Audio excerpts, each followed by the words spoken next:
Are you ready to level up your English? 5 other ways to say I don't like. I'm not crazy about. It's slightly informal and shows that you don't have a strong liking for something. If your friend suggests watching a horror movie and you don't like it, you can say, I'm not crazy about horror movies.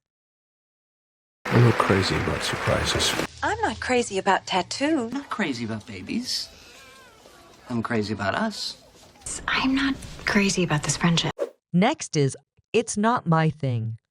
This is a simple and general way to say you're not interested in something. For example, if someone asks you to go hiking and you prefer to stay indoors, you could say, hiking isn't really my thing. It's not my thing. It's not my thing either. Sorry, it's not really my thing. It's really not my thing. It's not my cup of tea. This is a fun idiom that literally means something isn't your preferred drink, but figuratively means it's not to your taste. Camping in the woods? It's not really my cup of tea. I prefer staying at hotels. How fun is this? It's not my cup of tea. Not everybody's cup of tea. It's not really my cup of tea. I'm not a fan of. It's similar to the others, but is useful when talking about broader topics or genres. I'm not a fan of spicy food. I'm not a fan of staying up late. I'm not a fan of reality TV shows. I'm not a fan of storms. I'm not a fan of ginger. I'm not a fan of heights. Oh, the weather. What, you're not a fan of the rain? I'm not into. This is a casual way to say you're not interested in something, often used for hobbies or activities. I'm not really into sports. I prefer reading in my free time. Whoa, I'm not into that. I'm actually not that into music. I'm not that into poetry. I'm not into that. 3 other ways to say I like. I'm fond of. This phrase shows that you have a liking or preference for something. You might say, I'm fond of chocolate ice cream. I'm fond of reading books in my free time. I was very fond of her. I'm very fond of them. I'm very fond of walking. Very fond of you.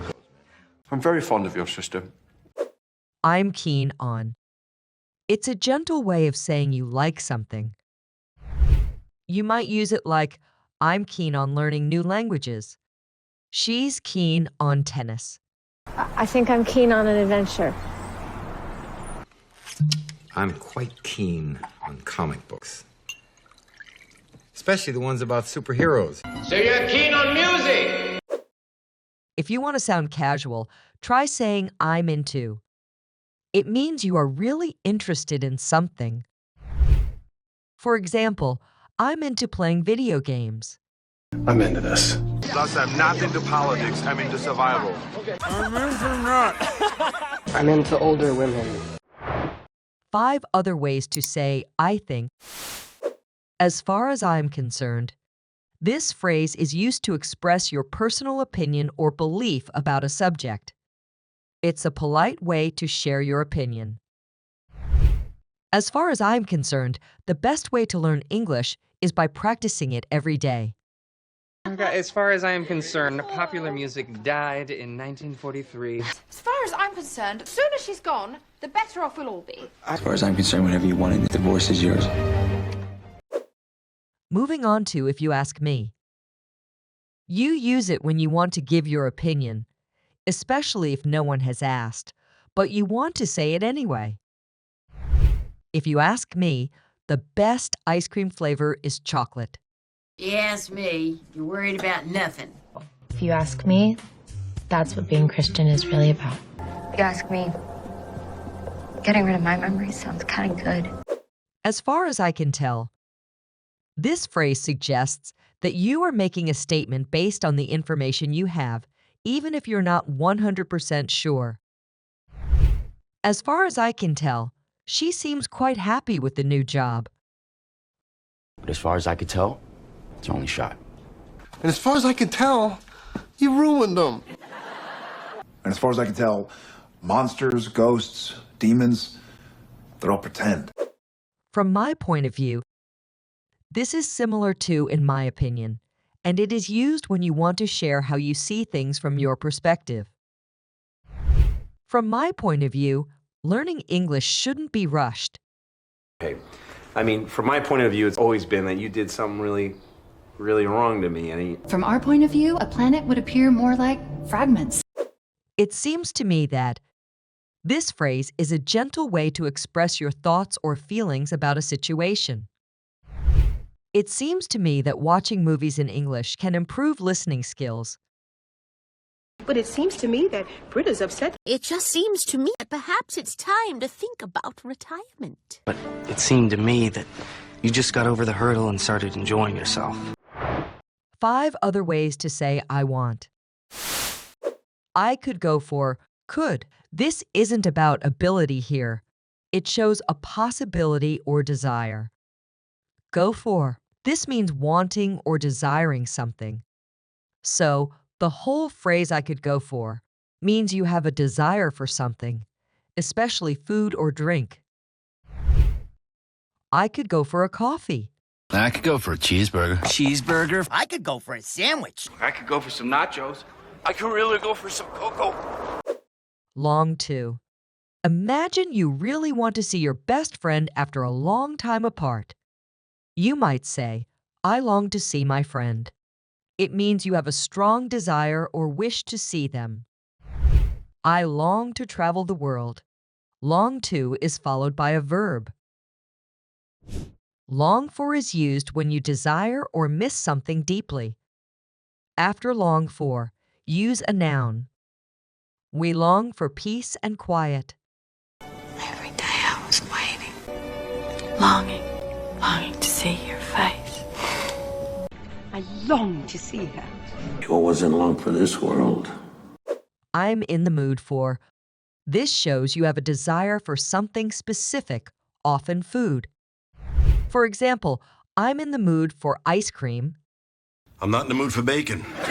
Now, what are you in the mood for? Comedy, rom-com, sci-fi? Not really in the mood for visitors. And now I'm in the mood for love. Who's in the mood for some magic? I'm really not in the mood for this.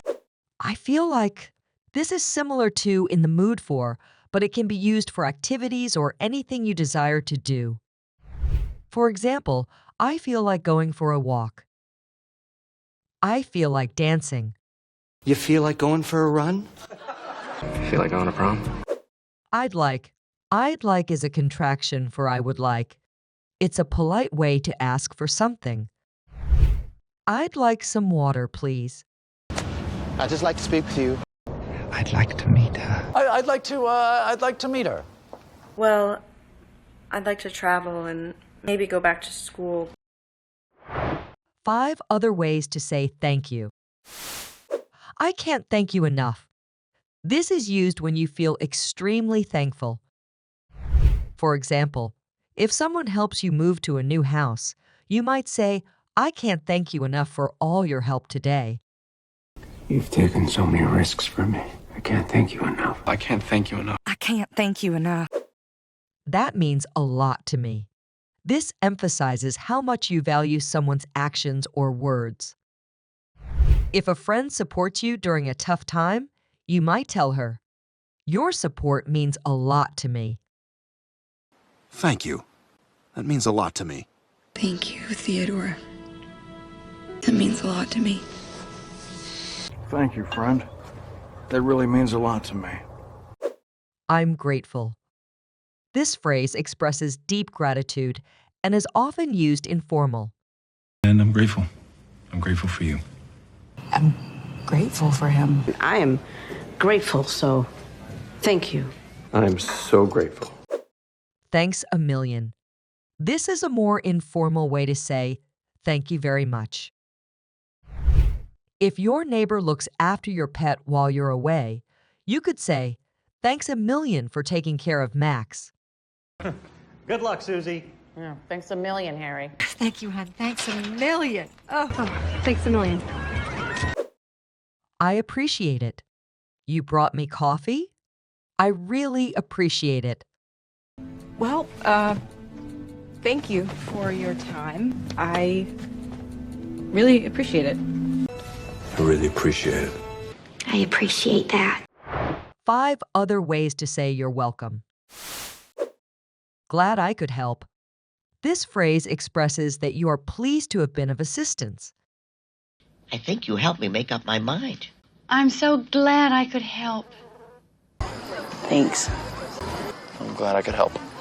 Oh, thanks for the advice. Glad I could help. I'm happy to help. This is a friendly way to show you enjoyed helping someone. She has been a godsend. I'm happy to help. Thank you for everything. I'm happy to help. I really appreciate this. No, I'm happy to help. No problem. This is a casual and widely used response. When a friend thanks you for picking up groceries, just say no problem. Thanks. No problem. Generous of you to make time. No problem at all. Thanks for helping us out. Oh, no problem at all. No worries. It is similar to no problem, but slightly more casual. Thanks, Tammy. No worries. Thanks. No worries. Hey, thanks for the lift, Kevin. Yeah, no worries. Anytime. This phrase suggests that you are always willing to help. When a classmate thanks you for sharing your notes, you can smile and say, anytime. Seriously, thank you. Anytime. Thank you. Anytime. Well, thanks. Anytime. If you liked this video, don't forget to give it a thumbs up, subscribe, and hit the notification bell so you never miss a lesson.